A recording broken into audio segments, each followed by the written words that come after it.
Okay, so I think we're live. Can you guys just write in the message thingy so I know that you guys can hear me? Hello, everybody. It's me, Ben. It's been a long time. I'm really happy to be able to do this, and I think one of the main reasons why I can do this is because of the coronavirus thing. So, it's not the best circumstances, I suppose, but I am glad that at least this gives me a chance to do some stuff on a live stream like we used to. So, how is everybody doing? And I'll just kind of read and talk. But probably we'll just scan this the chat while I'm playing. And then if I miss anything, feel free to say it again. And maybe I missed it for some unknown reason. All right, so I'm not seeing anybody say anything yet. Okay, there we are. Cool. Just making sure you guys can see me.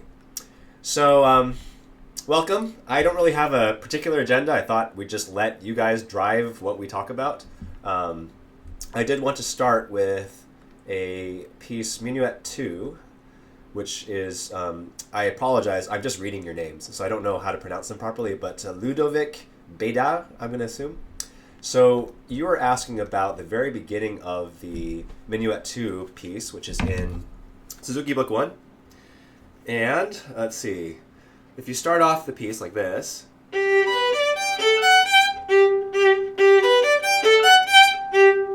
yeah, there's a lot of G's in there, isn't there? Like the third finger. Let me know if this is not the right spot, but I think what you're talking about is that it sounds scratchy and you're hitting other strings. Like if I something like that, right? So if I hit, obviously that's not right. Or if I do this, also not right. So you don't want to hear any other strings. Let's see. So why does that happen? Well, when you're on the D string, there are two strings over here, G and A. When you position your hand and you position your arm, it's important to put it right smack in the middle, okay? And so if you look at the bridge, when you put pressure on your bow, like this, what happens to your contact points, like the distance between the other two strings and your bow? If you push really hard, you actually start to get closer and closer to the other two strings. And this is actually one of the secrets to playing double stops. Like if I wanted to go like that, hitting two strings at the same time, I'm actually adding just a little bit more pressure so that the bow sinks into the string and can touch multiple strings at the same time. And so once I do that, I hit two strings. I think you might be inadvertently doing that. You might be putting too much pressure on this string, which is causing you to hit the other two. Because you say that it's also scratching, there are two things that could be happening there. One is, again, too much pressure. So ease up on the pressure. The other is that you might be too close to the bridge. You hear that? Not a good sound. So if you're too close to the bridge, automatically, no matter how much or little pressure you put on, it's going to scratch. So you're going to want to move yourself a little bit further away, maybe around here, and then make sure also that you're not pushing too hard so you don't hit the other strings. And then if you do that, and I would recommend to make sure you really got this down, you start at the bottom of your bow, go all the way down. The goal here is to make sure you don't hit any other strings, you don't scratch, and also that you stay about in the same spot between the fingerboard and the bridge. Like that. Easy, right? Not that easy, but over time you'll get used to it. Okay, let's see if people are ready. Okay, awesome. So I guess that's my thoughts on that. If anybody else has any thoughts, feel free to weigh in. I'm also hearing that Andantino is giving some trouble for string crossings. And I posted very recently a video on string crossings, how to do it. I think it was like a minute video or something. So feel free to watch that. But in the beginning, let's see.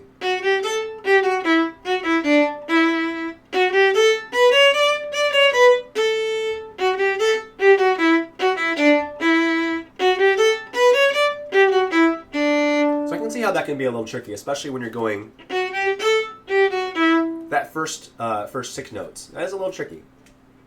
So when you do a string crossing, when you're playing it really slowly, you have to remember that in order not to hear a whole bunch of like messy noise, like if I don't want to hear those other notes, you do have to stop your bow, even for a split second when you're switching strings. It has to stop. If you don't stop your bow, you're going to hear the sound from one string to the other. Like that. You don't want to do that. So when you're practicing slowly, in order to master this, you can actually do this, where you stop your bow in between every note and put your finger down first. And then instead of putting your finger down for that one, you're actually going to the next string early. Okay? So like this. See how I'm already at the A string before I even move my bow again? Okay? Same thing here. So even though I have some time before the G, I've already moved to the G after playing the A. Just immediately move over.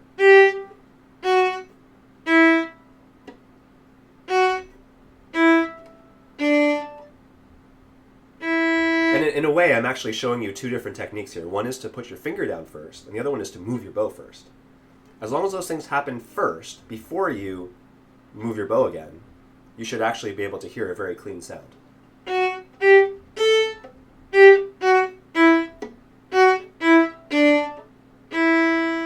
Now, easier said than done, because basically what you have to be able to do is to think in your head, where are the next notes? And to always know when you're on a note where the next one is. For violinists, that's not always the easiest thing. However, for pianists, they actually have to do that, because when they're playing all these notes, I've actually learned this playing piano. In order to anticipate a really big run, or especially if on your left hand, if you're doing really big jumps, you have to know where the next note is in order to get back, get your hand position back to where it needs to be. So in violin, the same thing is true, only we have two dimensions to deal with here. One is the left hand, where's your finger going? The other one is your right hand, where's your bow going? Okay. So hopefully that helps with those two pieces, the minuetto and the andantino. Yes, also I see Jennifer has, Jennifer Quintanilla. You can also practice figure patterns by using different rhythms while practicing. Exactly, very good. So what you're talking about here is if you were to do like, instead of, you could do something like, or, so what you're doing basically is changing so that instead of even notes, you're doing either fast, like long, short, or short, long. Long, short, or short, long. You're kind of twisting the rhythm a little bit, still within the same total amount of rhythm, but you're taking a little bit of rhythm from one note, giving it to another, so that your body gets used to that transition, and so that you can do it any different way. And then when you actually do the real piece and you do it evenly, it's really easy because you've practiced it at its extremes. Does that sound about right? That's a very good technique to use. And you can also do that technique for other things like vibrato and shifting. Very handy. You're teaching your body to recognize multiple different versions of it so that it has many different references when you're trying to do the real thing. Yeah, excellent. Good point. Okay. And then there was another one. Oh, we'll wait for a link for that one. Okay, so what else should we talk about tonight? I wanted to tell you a little bit about how my family is doing and why I've been posting videos and then not posting videos. When you have 4 kids, my kids are ages 9, 7, 5, and 2, almost 3. We space them out on purpose that way. But man, let me tell you, whenever I want to practice my violin, in the morning, well, let's see. So my schedule is like this. I get up at 4:30 or 5 in the morning. I do some work because I work from home. I'm a web developer. And then about 7 o'clock, I get the kids up with my wife. We eat breakfast. I practice violin with each of my kids. I practice, we also do chores. So we get our kids to do work for us because, they're our kids and we have a messy house. So they got to clean stuff up. By 9 o'clock, we used to take them out to the bus stop. Now we don't. And then from 9 to 12, I would work. 12 to 1, I would take a break, have lunch. 1 to 4:30, work again. 4:30 to 5, help my wife watch the kids while she's making dinner. 5 to 6, eat dinner. 6 to 7, get the kids ready for bed and down for bed. 7 to 7:30, watch the little kids go to sleep. 7:30 to 8, help the middle kids to get to bed. 8 to 8:30, help the oldest one to go to bed by 8:30. I just need to wind down. So from 8:30 to 9:30 is really the only time block that I have to do anything of my own. And then by 9:30, I'm in bed sleeping. So that does not leave a whole lot of time for other stuff. But it's been good. I really enjoy spending time with family. So that's like my most important thing. So if ever I disappear, it's not because of really anything except that I'm hanging out with my family and just trying to help my kids to grow. But I do sometimes come back, as you can see too. Let's see. Okay, so here's some questions. So Harry Vu asks, are you teaching them how to play instruments too? Well, I have a teacher that we've hired and we are paying to do violin teaching because I believe that having that extra teacher adult figure is very important in the development of a young child. They need to be able to see that it's not just me telling them as a dad to do it this way. It's actually that the teacher is telling them and I am supporting the teacher in those things. It also helps because that this teacher that they're learning from was my teacher when I was a kid. So when I was 5.5, I started with my teacher that is now teaching them, and they each started at 5.5 with her as well. And so she will look at me sometimes and say, Ben used to do that too. And here's how I fixed it. And I'm like, yeah. I'm always like the example of what not to do. But it's awesome. It actually works out really well because I can spend the time with them every day practicing. By the time they get to lesson, if they don't like something I told them, I'll just say, well, ask your teacher. She'll tell you how to do it. And then my teacher their teacher will then tell them, yeah, this is how you're supposed to do it. And they'll go, oh, as if it was the very first time they've ever heard this concept. Even though dad has been telling them this whole time. Anyway, so it actually works out really well. I enjoy it. Let's see. Any tips on up bow staccato? Yes, I do have one tip that I think that would help. So when you do up bow staccato, if you look at I think most violinists will do this. Actually, I don't know that for sure. But there is a Russian technique for bow holding, and I don't think every Russian plays the same way, so I don't think it's like a Russian thing particularly. But when I was taught this, it was taught to me by a Russian teacher who was Russian ethnicity, and they really did this a lot. So watch my hand. Ready? Okay. Do you see that? It's kind of subtle. I'll do it again. So I start with my normal bow hold, and then do you see how my wrist kind of tilted? I'm tilting it towards me, and I'm tilting it towards me so that my first finger is like the knuckle. That's the knuckle that's sitting on the bow is really leaning in. Okay, and then from the other direction, let's see. You can't see my thumb. How do I make this work? Gotta turn around this way. Maybe. Okay. Yeah, you can kind of see it now. So my thumb is really bent now. That's really confusing. You get vertigo. Okay, so you go like this, and then you go like that. So I'm doing a few things. You can also see my elbows kind of turning in. And what that does is it actually puts a lot more pressure on the bow, so that when I try to move it, it's really hard to move. But if I move it really fast, you actually get a pretty good staccato, like an up bow staccato. The more you practice this, so I used to be really good at this. My arm is just, the muscle memory is kind of fading. But if I were to practice this, I would probably practice it like this. What I'm doing is I am moving my bow and then relaxing and resetting my hand. Moving the bow, relaxing, resetting my hand.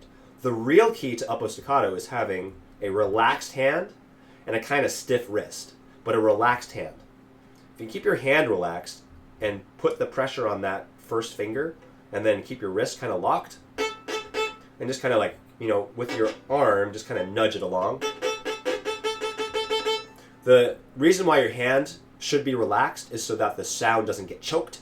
And if your hand is relaxed, then the natural vibration of the bow can happen. You're not stifling or cutting off that resonance. So you hear that, right? You hear how it's a pretty crisp sound, even though not doing much.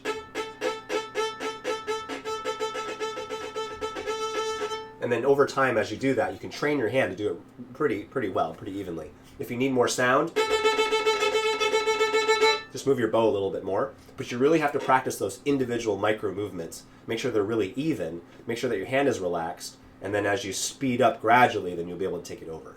There really is no shortcut to getting up bow staccato clean. You just have to put in the time. I mean, that's the truth. When I was playing piano for the first, not for the first time, but relearning piano after so many years, because I took piano when I was a kid, just for a couple years, and then I didn't play piano until, 10 years later. And so for me, it's kind of a mental block to play with two different hands. But I'm learning that I have to put in the time. Even though I'm really good at violin, it doesn't mean I'm going to be good at piano right away. I got to put in the time and play these like pieces that my little brother had played when he was 8, and I'm 37, and I'm trying to learn these pieces that he played when he was 8, and having trouble with them. But I have to put in the time. So put in the time. Just be aware. Let's see. What questions do we have? What are your favorite things to listen to as violin practice? That's a good question. I actually really like listening to the pieces that my students are playing. So I have one student right now. At one point I had 3, and he's in book 7 of Suzuki. And so I actually really like listening to the pieces that he's currently studying, because I think that we're spending a lot of time talking about the musicality of the pieces. Like, what is the picture in your head? What does this first section remind you of? So like right now we're talking about an elephant. An elephant whose mom had just died. He doesn't realize she's dead. He's kind of sad about it, but like as a little kid, you're only sad about so many things, like, you know, Mufasa dying and Simba seeing his dad die, and then like a little baby elephant seeing it die. And so this is a part of the imagery, and we say, well, an elephant kind of walks like this. It's heavy, so you really have to like you have to separate your bow strokes. You can't just play them legato, otherwise you lose the elephant image, right? And so we spend a lot of time doing that. I really like listening to the pieces because while we're talking about this imagery, I can then practice it on listening to the piece, which I think is very effective. Excuse me. Okay, very good. Let's see. So I see that Beyond the Veil is being requested. Oh, I don't remember that one anymore. Usually when I do stuff like that, that's the Lindsey Sterling one. Yeah, usually when I write out something like that, or, you know, play it, I just listen to it once, play it, and then forget it. So I have a video for it if you want to listen to that, but I wouldn't be able to reproduce that on the fly, because that's not one that I've done recently. Let's see. Sorry, 1 second. Let me just double check something here. Okay, cool. Thought I had closed this by accident. Okay.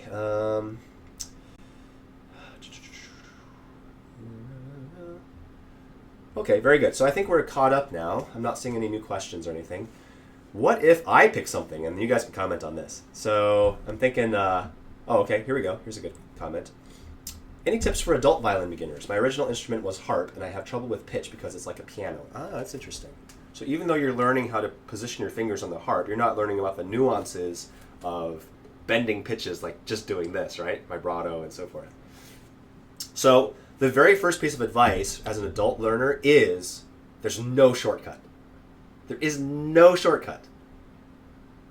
Doesn't that stink, right? So I should be able to take some of the, like something from violin, put it right into piano, and I should be able to do that exact thing like perfectly, right? No. I also play clarinet. I studied clarinet for 10 years when I was a 9-year-old until I was 18, so about 9-10 years. I had to learn the clarinet. Besides, the one thing that came along with that was reading, so I could read music, but clarinet is B flat and violin is C. And so everything that I saw, and because I have a perfect pitch, I would hear it in a different pitch. I actually had to train myself to recognize a B flat when it sounded like, playing a C on the clarinet sounds like a B flat on the violin. So it just really messed with my mind. Put in the time. Be ready to put in the time. If you put in the time, though, you can actually learn anything. So on piano, I'm actually learning some more difficult pieces, even though I really didn't take a lot of time as a kid to learn it, because I'm putting in the time. So as an adult, you're just so busy. You're always doing all kinds of things. You don't realize how long as a kid you practice, or how long as a kid you spend time thinking about what you're practicing. Our minds as adults are just so full of stuff. But in reality, if you spend the same amount of time focused on that music as you were as a kid, you can actually learn it probably just as fast as a kid. Pretty close. Maybe a kid has more malleability in his brain, might be able to learn it a little faster. But you're actually not at that big of a disadvantage, only that you don't maybe have the time or dedicated focus to do it. But if you're willing to put in that time and are able to, you can actually learn basically anything. Even the violin, I would say. Let's see. Yeah, so if you have stuff you want to send to me, you can certainly send it. If you want to post it on Facebook after this, I'll just kind of, make a mental note of things that people are saying. And I think for whatever the next one is, which I think we should do this live thing for a little while at least, while we're under quarantine, because that gives me time to do it. I think it would be fun to have a few things queued up for the beginning of that next one. Violin and harp have no similarities, so I have trouble with pitch because on harp the notes are set. Yeah, and I think that is a disadvantage for some of those instruments where you don't have that, and where violin and stringed instruments you do. But I still don't think that you should go into playing violin with any preconceived barriers. The only thing that I would say, and this actually happened to me, when I was 10, I also played cello. I don't know what my parents were thinking. They let me play so many instruments, but I also played cello, so I was playing 4 instruments when I was 10. And I think it was 9 when I started cello, 10 when I started piano. But when I was playing cello, I kept reading the bass clef as treble clef. Every time I saw the notes, I'd be like, yeah, that's an F. Oh, no, I'm in treble clef again. So I'd be playing these notes, and my cello teacher would be like, what are you playing? Like, where are you? Like, who taught you how to read? I'm like, my violin teacher did. And he goes, oh, you're reading the wrong clef. And so that's a disadvantage. But for harp, my sister is actually getting pretty good at harp, and she learned violin as a kid. And put in the time. Just don't put any mental blocks, okay? You are not a harp player trying to learn violin. You are a person trying to learn violin. Therefore, as a person, put in the time, put in the work. Don't worry about the stuff that you've learned as a harpist. Just put in the time, and I think you'll be fine. Okay, so I will keep my eye on the chat. I'm going to go ahead and come up with my own topic now. So something that I've been thinking about a lot is this concept of making music into stories. So, for example, I'm just going to play, I don't know, we'll play Lightly Row. Lightly Row is from Book 1 of Suzuki. So...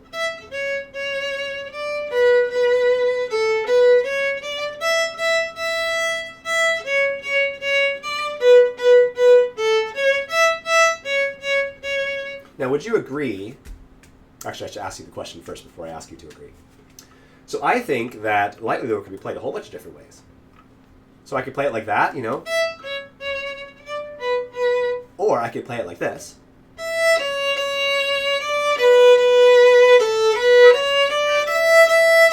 Or I could play it like this.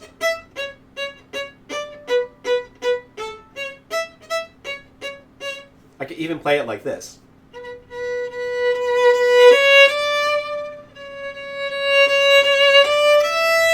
With like big swells, or I could even play it like this.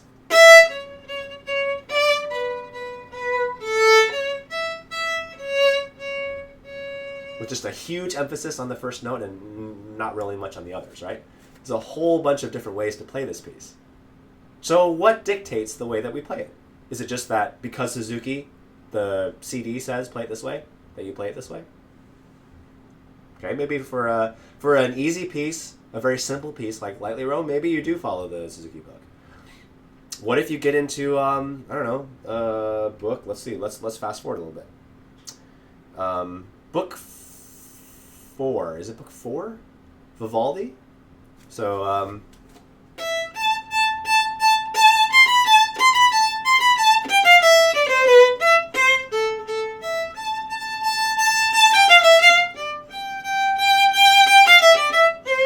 So is that one you just play it the way that the CD says? Let's fast forward a little bit more. What about book 7? So we got some 7 ones. And this is actually getting into the ones that my students play. So the air. This is the is it Adagio or Largo? I think it's Largo.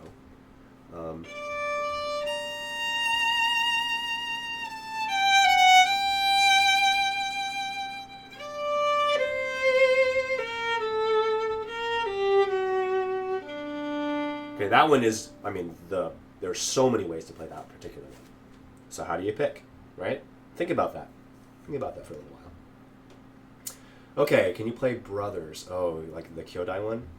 I think I still remember that one. I'm going to play a little bit of it. Why not?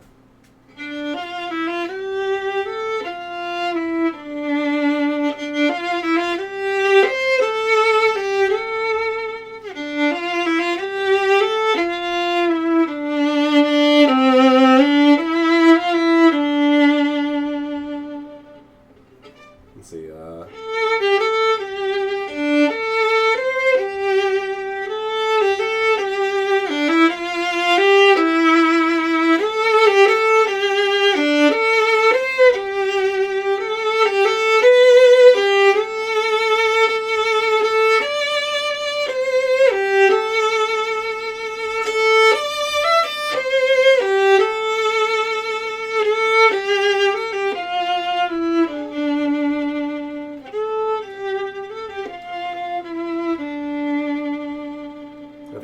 down an octave higher or something like that. Yeah, that's a fun one. I remember doing the vibraphone thing on the bottom with the piano. Yeah. That was a long time ago. That was like, it's got to be at least 10 years.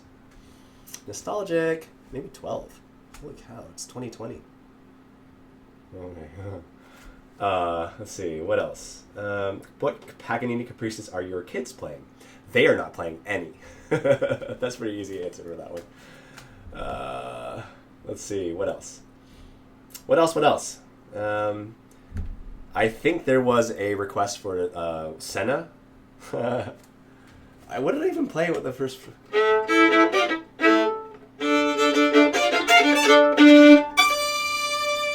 This one just comes from Bach.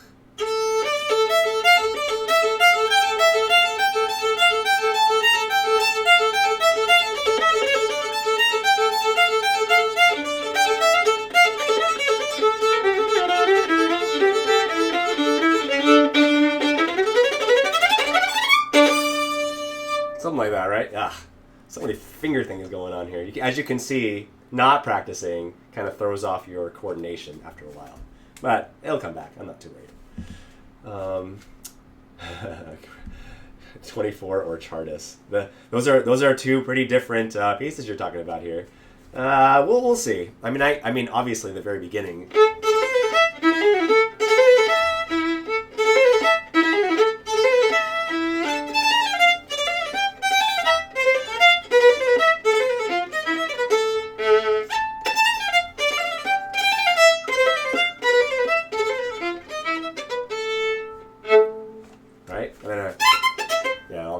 Stuff.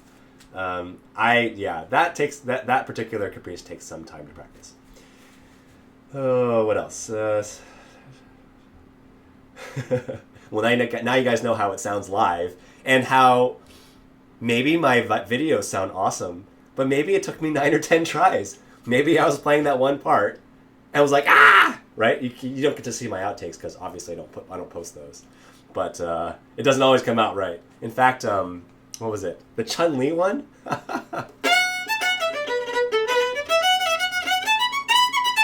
That one took me like 10 tries in a row. And it's so fast and so many notes. My hand was so tired by the end. I was like, oh, dang, I finally got a good one. And everybody's like, wow, you did it perfectly. I'm like, yeah, on the 10th time. Nobody really knows that. Yeah.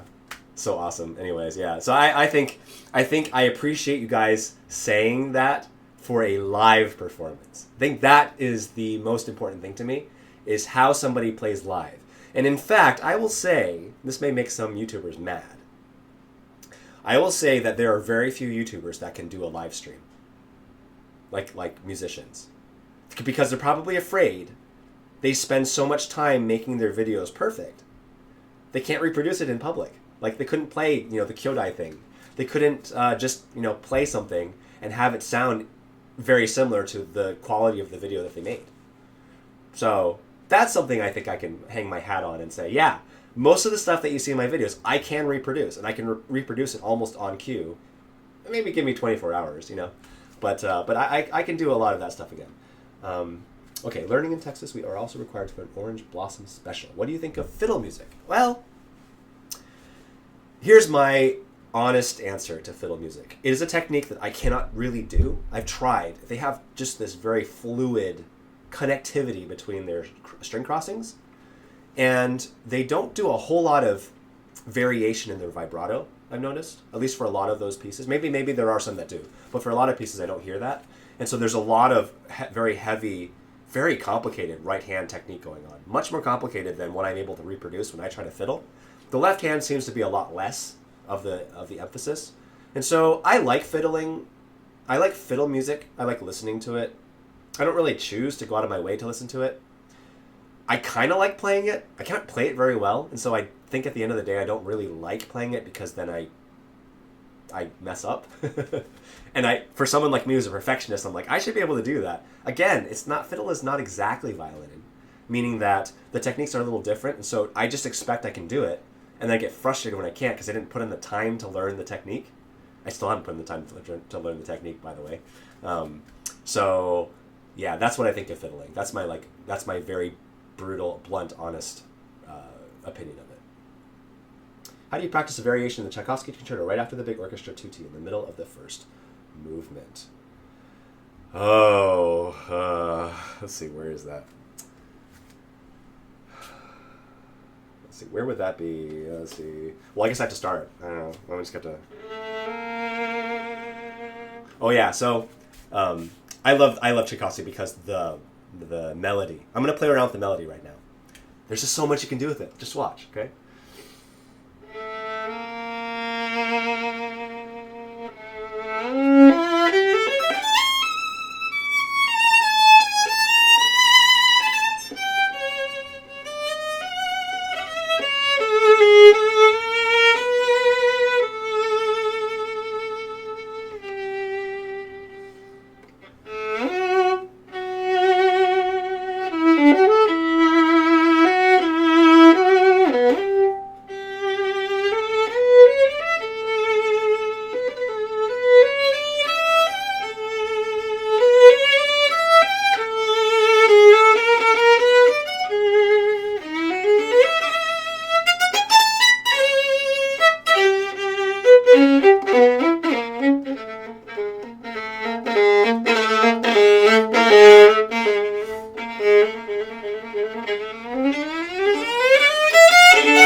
Okay, let's see. So I got carried away. Sorry. I just love that piece. And I also think I have not played that piece probably for 4 years. Wow. Oh my goodness. Like my fingers they just immediately went right into the muscle memory for that one. I don't think I've actually played that for like 4 years. Oh, so sad. All this time that I'm not practicing.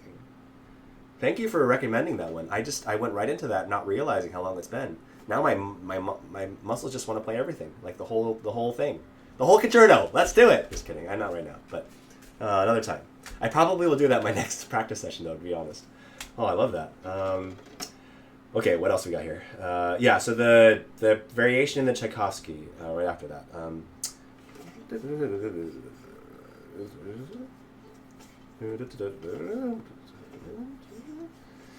Sorry, I'm working it through it.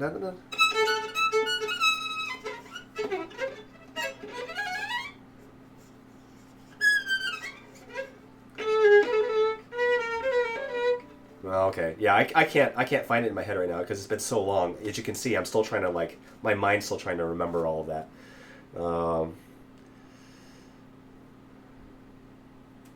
If it comes to me, I will get back to it. My mind has to catch up. It's playing the track. Maybe you can play it in the background while I'm looking at this. Okay, how do you practice? You know, that's an excellent question. I usually start off by playing something like this is Carl Flesch, and he wrote a lot of books, particularly books about scales. So you can do all this on one string.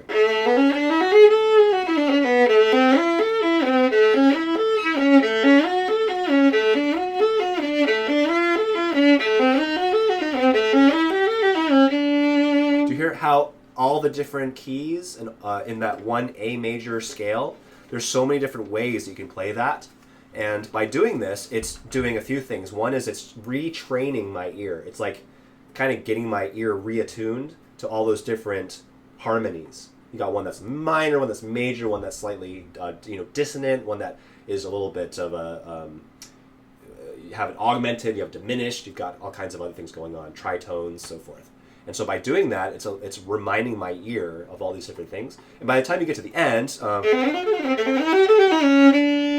that next note is a fourth up from the original note. So you got the from here to the fourth, and you can do the same thing on the next string.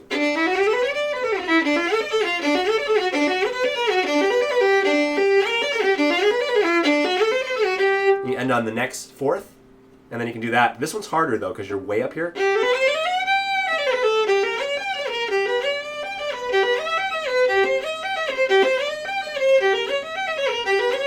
So this one takes a little more practice. And thankfully you can go down to here. And you just keep going on the fourths, and you just do that for a little while. I like to do that as part of my warm-up to get everything reattuned, because sometimes it's like weeks before I get to practice again.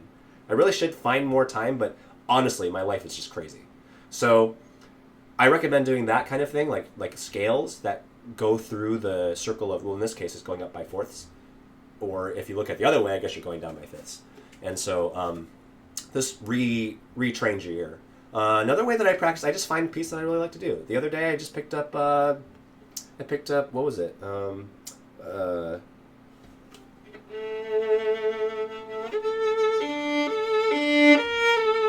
Schindler's List. And just like you saw me do with the Tchaikovsky, which I hadn't played for so long, once I pick a piece in my head, my fingers just remember it, right? If it's something that I've played at least sometime in the last 10 years, then I just go right into it and let my fingers take over. I let my mind take over. I let the story start to write itself out. And I really enjoy doing that. And it is a form of practicing in that I'm bringing it back from a long time ago and bringing it forward into my brain. And sometimes I make mistakes, and so I stop. I kind of work on them. Do the normal things, do the rhythms and other ways to spot check those places where maybe my memory is false, maybe my fingers don't remember. And then once I clear those over, I go back and play it through again.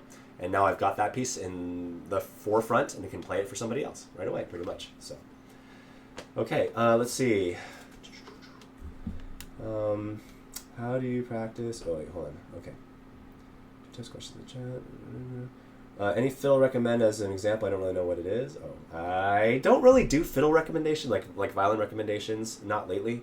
So if I had access to more violins, I would. Just make sure that whatever it is that you get, that you can actually hear it, like play on it before you get it, depending on how many dollars you're spending. If you're spending any more than a few $100s, I would really try to play it. So find a place that you can go.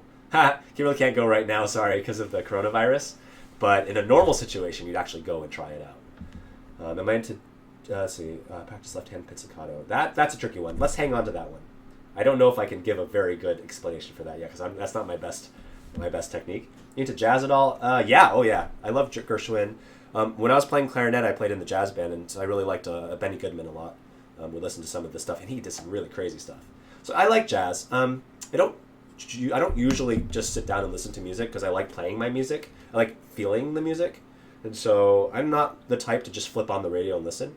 But I think I would if there was a good jazz piece, I'd go and listen to it.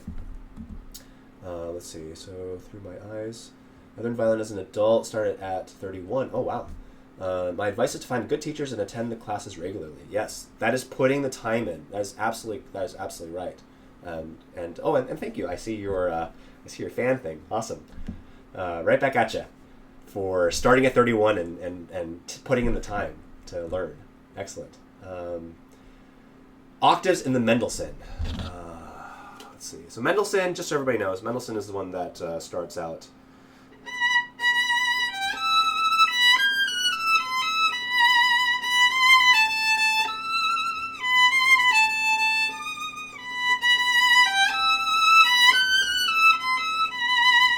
And so the octaves you're talking about is when you get down to...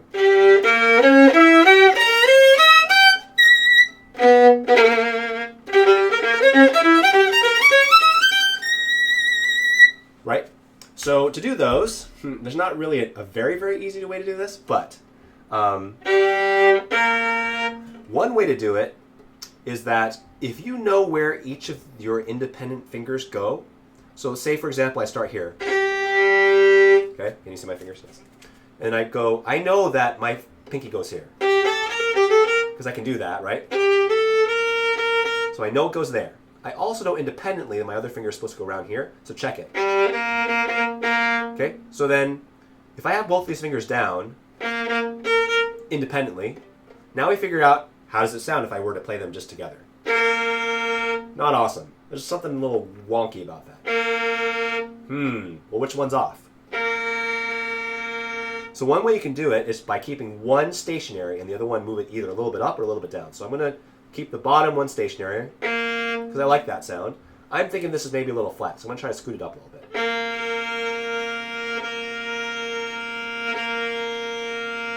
Cool. And so what I've learned here is very interesting. I tend to play this one flat. I think I like it flat in this key because I think it hugs the tonality a little bit. It kind of gives you that little whoa, right? But when you're playing octaves, they have to be the same. Otherwise, it sounds really messed up. So what I'm going to do is I'm just going to train my brain. I like putting my finger here, but for an octave, it's got to be just a hair up.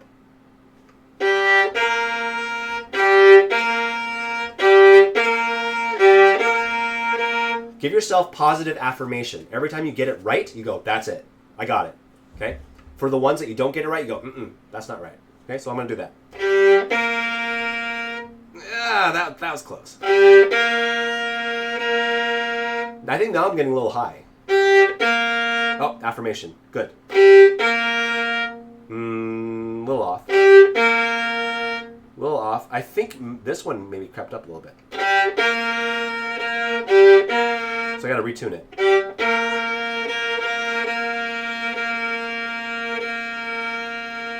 So that's where I want it.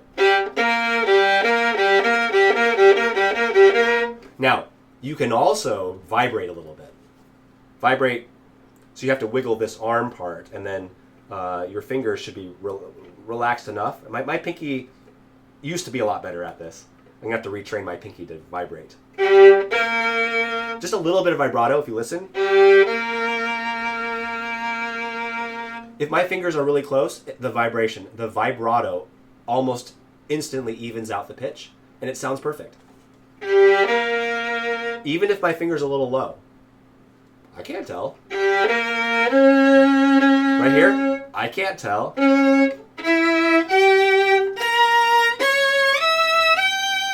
Those all sound pretty dang good, right? It's not that I'm hitting them exactly right, it's that I'm vibrating. Because I'm vibrating now, the margin of error, where you'd normally look in this and be like, oh, you're a little high or you're a little low. With the vibrato, it's covering those spots. And you're like, oh, that sounds pretty good. Yeah, it sounds great. Like, I'm not going to tell you that I was a little high here, a little low there, because my vibrato covered it.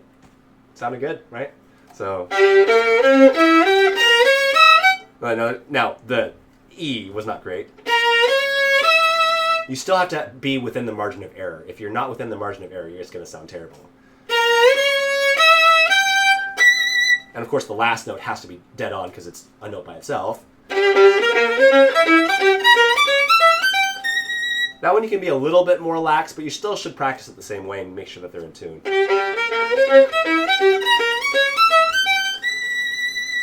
And make sure that last note is nice and tuned. Okay, so that should be a little bit for octaves. Use your positioning of each individual note first. Make sure you're getting it where they belong normally. Once you get them close enough, you just kind of test them for a little bit. Make sure that margin of error is small, and then cover it with vibrato. Once you do all that stuff, it's gonna sound good. All right, why don't you make more videos? Well, there are 4 little people that kind of occupy a lot of my time. When they get bigger, I think I will have more time to make videos, and I do enjoy making videos. So that's the reason. Right arm tips. All right, let's see. Right hand tips. Right arm tips. I don't know. Don't lift your arm too high because that was going to make your arm tired and like your shoulder's going to feel funny. And also when you're doing string crossings in particular, if it's a fast string crossing, you should use more of your wrist because your wrist can move quickly. If it's a slow string crossing, use your arm. Your arm, in most cases, is going to remember stuff a lot better. Right? So if I want to go from G to E really fast, my arm remembers where it's supposed to go because the distance that I'm traveling with my arm is a lot less than the distance I'm traveling with my wrist. Or so if I try to memorize where my wrist is, that's a pretty big jump. It's just my arm, it's just this little tiny little movement here, right? So if you're going through a piece, like for example, if you're getting to the I use this a lot, the E major partita. So there's this part, so first of all,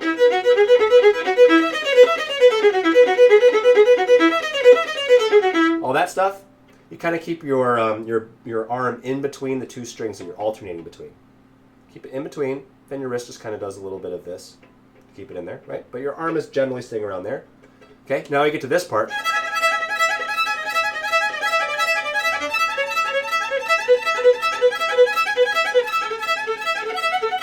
You see how little my arm is moving? It's just like these little movements, and then my wrist is relaxed.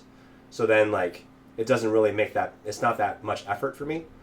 My fingers obviously don't move very fast for this, so I can focus on my arm.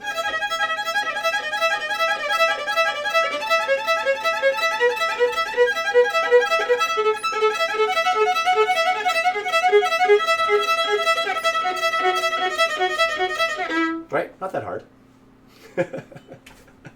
If I go any faster, it becomes pretty hard, and that's where you have to. There's a certain speed at which it's not that bad, and luckily the partita runs about at that speed, at normal speed. If you go any faster than that, though, then you start having to do a little tighter muscles, and I don't like that. It makes me feel uncomfortable to be so tight.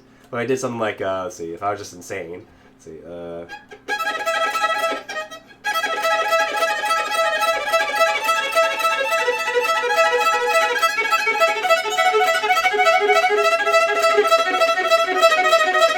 and you can still hear all the notes, right? But I don't like doing that because it just feels unnatural.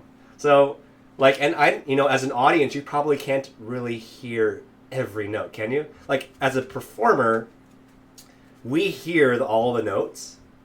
It's weird. Like, if I listen to somebody else playing that, it's really hard for me to track all the notes. But if I'm playing it, somehow I can hear all the notes. I don't know what the difference is exactly. Maybe it's the fact that I'm using my muscles to create the music, and that's why my brain is following the speed. But for some reason, I can hear every note, even when they're wrong. But to everybody else, it just sounds like a blur. Why would I want to spend so much time trying to perfect a technique at that speed if I'm the only one that can hear it at that speed? If nobody else is going to appreciate what I'm doing? Why put in so much extra effort, right? It's like getting the 97s or 98s instead of the 93s or 94s when you know that the highest grade you're going to get is an A. Sisters, brothers. I should be talking to my own sisters and brothers because they're overachievers, right? So 99s, 100s, right? It's like, I can get by with my 93, thank you. Sometimes I get a 92 or 91. Big deal, right?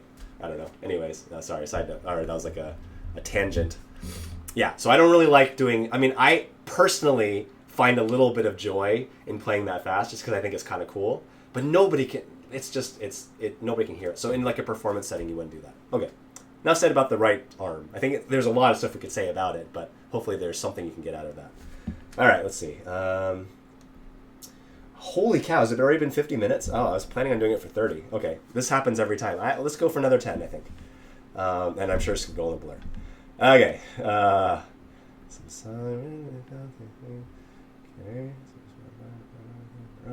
You know the Baroque thing with the vibrato? I don't think that's the same thing. I actually don't know why people don't vibrate in Baroque as much. I don't know. I have no idea. I really wish I knew. All right, clean artificial harmonics. Oh, that's a great one. So,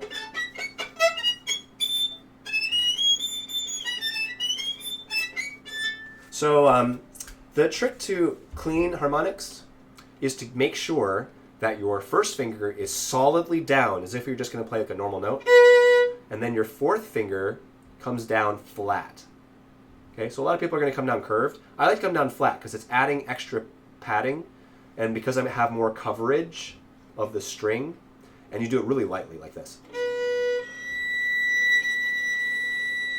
Okay, so that's left hand. Just put your fourth finger lightly down. It has to be pretty close though to where the pitch is. So it should be a fourth higher. So if I move up to here, to a D, in order to get the harmonic, I go to fourth. Should be right about here. So to flatten out my pinky. Okay. Another part is the right hand. The closer you are to the bridge without getting too close to scratch, the better your harmonic's can sound. So I scratched right there. I went too close. So I want to be about here, not over here. It gets kind of weak over here. Hear that? But if I go over here, provided that my finger's in the right spot, this one's hard for me for some reason.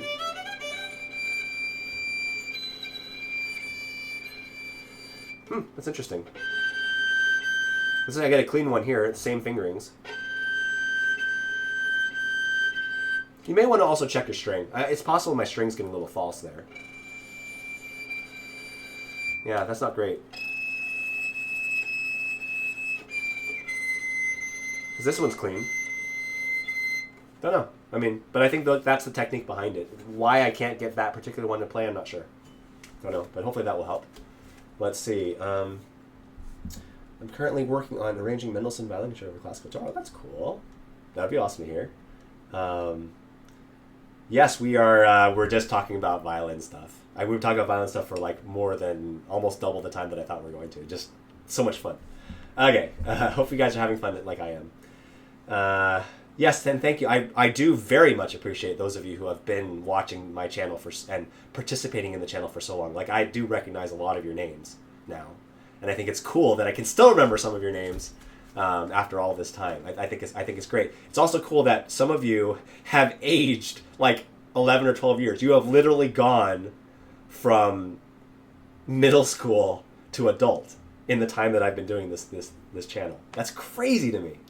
That's so crazy. You guys have gone like you can drive, you have degrees. You're probably in professions now. You're probably like teaching people to do stuff. You're probably getting paid. That's crazy. And like you were little kids when I started. That's hilarious. Oh man.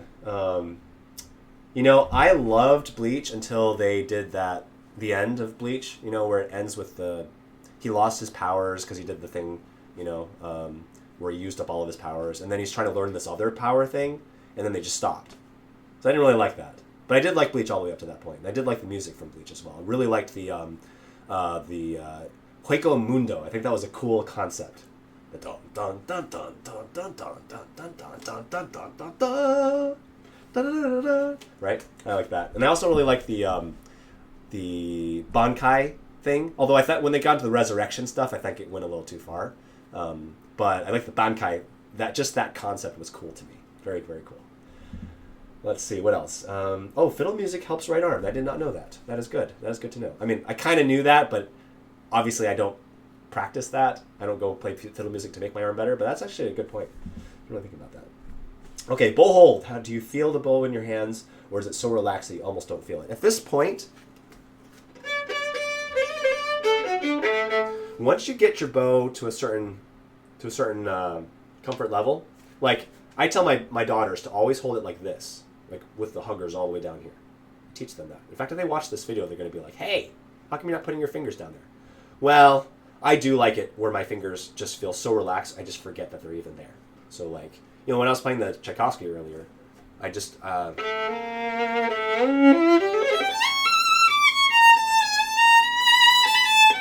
like, I don't even think about what my fingers are doing. No idea. I don't even look at them. I just kind of let them do whatever they're going to do.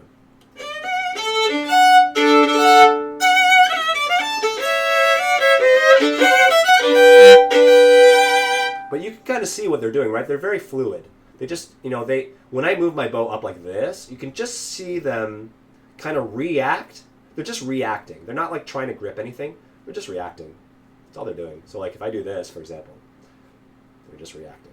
That's all they're doing. They've just gotten so used to being on here. It's kind of like, I guess, people that surf. I'm hoping this is a good analogy. I've never surfed before. You know how like, so a wave comes and they have no idea exactly what the wave is, but they recognize it coming, and their body just kind of moves. But even if there were a surprise bubble in the water, they just adjust. They just know how to do it. Those crazy people that are on like America's Got Talent who can balance, just a crazy balance, and they have knives underneath them. First of all, don't ever do that. They have such good control that they just automatically react. And so my fingers are doing the same thing. I've done it for 30 years. My fingers just know where they are. They just know what they're supposed to do. They've been in these situations hundreds of thousands of times. They just know exactly how to react, so that even if I do like crazy things like this, okay, that was a little crazy, that they'll generally stay in the right spot, right? They'll generally go back to home position. Like if I'm typing on a keyboard, I'm a touch typist, so I can type really fast. And my hands always go back to home position. They always just return to where they're supposed to be, no matter where they go. Even if I go, maybe I'm way up here, right? And I come all the way back down. And go right back, right? They're all the way back. Everything just came back to normal. They always come back to home base, right? No matter what I do.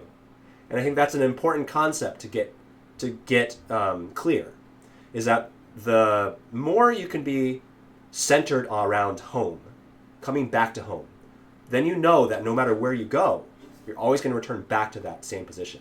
And so when I practice, I try to practice that way, and I also try to practice really relaxed. So even if I get really intense into something, I still come back in a relaxed position. That's just how I've trained myself to do it. So I think that's a very good point, and it's one that anybody can benefit from. Okay, here we go. Let's see. Favorite strings? Well, I would have to say the G, the D, the A, and the E. I like the G string a lot, especially like if you do the beginning of Saint-Saëns B flat concerto.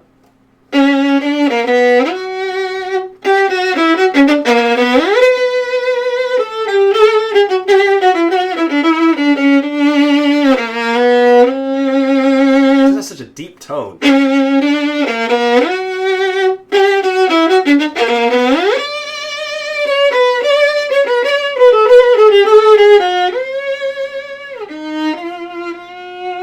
Right? That's not just... I think the G string is one of my favorite. I'm going to say it's probably my favorite string. The string that I like the most after that is actually the E string. Like, so you got Lalo Symphony, Symphony Espagnole. Whoops. Whatever the notes are. Just that opening. It just kind of has that kind of screaming in your face, right? Or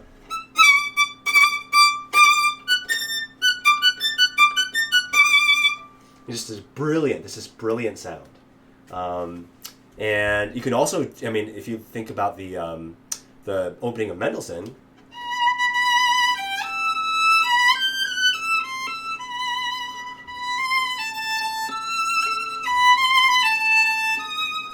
that kind of like, it's almost haunting, right? That sound. Then you got something that's just absolutely beautiful. This is the Kiss the Rain.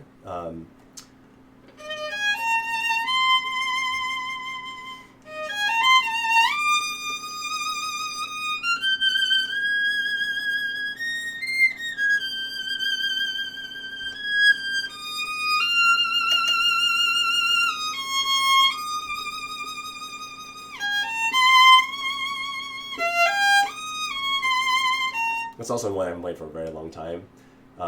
Just that range. You have so much range on the E string that you can do. You can do this very peaceful. You can do kind of mellow. You have soul-wrenching. And then you have brilliant in your face, right? So a lot of things you can do. But I think the G string wins in terms of... So I can probably go G, E, and then A. I guess D is probably my least favorite one. Sorry, D string. He's probably going to snap on me now. How do you know when it's time to rehair your bow? One of the most important things to do, to look at when you're rehairing your bow, is to check to see first, how black is it down here? Like way down here? And also, how many hairs do you have left? Like, what percentage of your hairs are left? One time I didn't do a rehair until it was about 50% of my hair was gone. Not a good idea. Like, when I got my bow rehair, I was like, what the? Why is there so much hair on here? And I could do so many things I couldn't do with half the hair. Don't wait until that. So I would say, when it starts to get a little black here, some people say that you should rehair every 3 months. I think that's a little insane. Professionals maybe can do that. 6 months, still a little insane, right? I'd say, once a year is probably fine. If you didn't do once a year, the last time I did this rehair was actually pretty recently, but the time before that was about 3 years. That's too long. I'd say like every couple years is probably fine. And then you can, I learned some bad habits during that last year that I didn't rehair it. So it is important to get it rehaired every so often, I would say. Holy cow, it's already 9 o'clock. Shoot. Okay, so time's gone. Let me just really quickly read your notes here. Vibrato getting tense. Okay. So I do have a video on vibrato, 2, 3, 4, maybe 4 videos on vibrato. Those would be good for you to watch. I do not have coronavirus. Thank you for asking. It's just a flu or something. Left hand pits, right. Yeah, you know what? I really don't. I couldn't give you left hand pits off the cuff. I'd have to prepare something for that, because my left hand pitch just isn't that good, unfortunately. And V2 Blast, please don't put that quote anywhere. Thank you. You can put that in context. Put it in context. I like the string on the violin that is labeled G. You can quote that Let's see. What song would you recommend to learn for beginner, almost intermediate? I would say go through Suzuki. Try to find a book, maybe book 2. There are some really good book 2 songs that you could learn from there. Basically anything like that. Song of Storms, I could play that. Let's see. Caribbean, I could play that too. And yes, that is interesting. You guys have some very interesting. Chaconne, Bach Chaconne. I mean, that's tempting. Mm-hmm. I've over here played for 6 years. Okay, 6 years is too long. Yeah. Let's see. Okay. So pour les francophones, je vois que vous voulez que je joue le what is it in French? The chaconne. D'accord. Parce que vous parlez en français. Et parce que je le vois et je comprends ce que vous voulez que je fasse, donc je pense que je dois le faire. C'est correct? Okay. So I'm going to do it. Let's see, how's it start? Oh boy. Okay, I got it now. Alright, so I'm going to play a little chaconne. Again, actually, this is another one I haven't played for probably 8 years, I'm going to say. But I really like it. And my E string squeaks a lot in the very beginning, so I hate that, so I'm going to try not to. So I'll play a little bit of that, and then we're going to have to end this one. I would like you guys afterwards to post to me, if you can on Facebook, if you have a Facebook account, to post to me what you thought of this and where we could do better and what you liked about it, because I think that will motivate me to want to do this again. And I actually kind of feel like I do want to do it again. I probably won't be able to do it till like next Saturday, but I mean a week, and we can kind of think about it, and I think that could be kind of fun. And if this were a more regular thing, that would not be a bad thing. I think it would be kind of fun. So here we go. Going, and then adieu. Okay. Let's see. I don't remember it very well, but.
That's about as far as I can reasonably go. All right, and I'll do a Song of the Storms. I know. We're supposed to end, but here we go.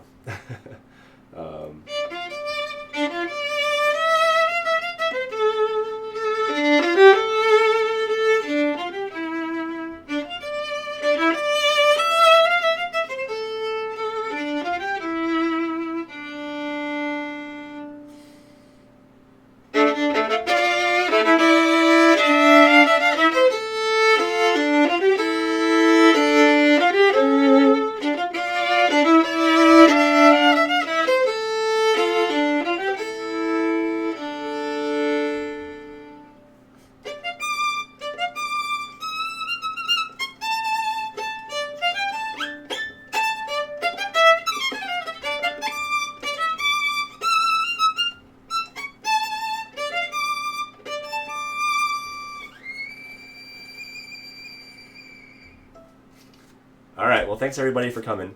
That was really fun. I feel very well warmed up now. And so for next Saturday, I think I will be even more, on with my technique. Like go back and play the chaconne a little bit more. And I think that's all I got. And I also appreciate all of you for all the years, just all the memories. It's been great. And I really like the fact that nobody's saying, hey, Ben, you're not allowed to come back now. You've been gone for so long. I just love the fact that we can pick up where we left off. That's, I think, true friendship. It's when you haven't seen a friend for 20 years, and then you see him again, you're like, hey, and you pick up where you left off. It's like the same, it's like it was before. And so I thank you for that. And I also, j'apprécie beaucoup ceux qui sont ici, qui ne parlent pas anglais comme leur langue naturelle, maternelle. Ça, c'est un peu difficile. Je suis désolé que je parle un peu vite. Si vous avez dur à comprendre ce que je veux dire, je suis désolé.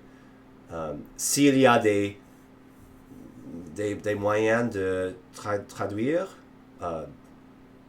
en même temps que je parle, je ne sais pas si il y a la technologie de le faire, mais si vous en trouvez, vous pouvez me dire et me montrer. Je peux faire le research.